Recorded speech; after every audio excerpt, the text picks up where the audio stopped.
It's amazing what a heart yielded to the Spirit of God can do, whether young or old.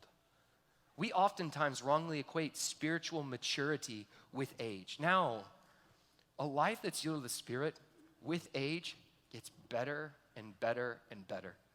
That's why the whole idea even culturally have that you're supposed to kind of die a grumpy curmudgeon. That makes sense if you're not a Christian. If you're a Christian, you do not have God's permission to get grumpy as you get older.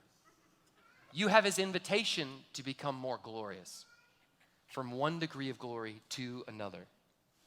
Timothy was after that young. I love that this past week I heard a story about a future church leader.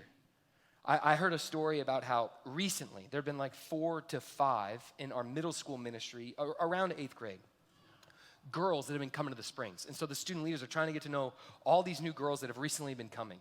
And what do? They're trying to figure out their background. Well, hey, how'd you find out? How did you know about Jesus? All that. So they're asking these questions like, well, hey, did you grow up in a spiritual family, like a Christian family? Have you ever been to church? Like, have you ever really heard about Jesus? And the answer across them all was like, nope, nope, nope.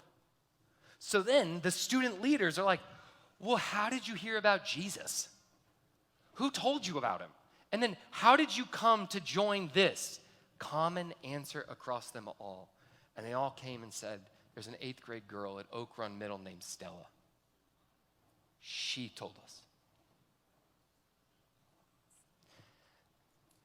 I don't know your story, but I wish I'd met a Stella when I was in 8th grade.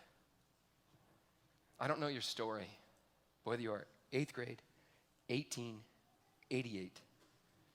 You are meant, like Timothy, to be someone who is marked by discipleship, living your personality, your story, your family of origin, the reality of who you are. But then from that, becoming a man or a woman, a brother or a sister who is known for, marked by a good reputation. It's not quite how long of a time have you been following. It's what do you do with the time that you have. This is Timothy's background, his context, his reputation. With a clear understanding of that, that really sets us up to understand the next movement or section.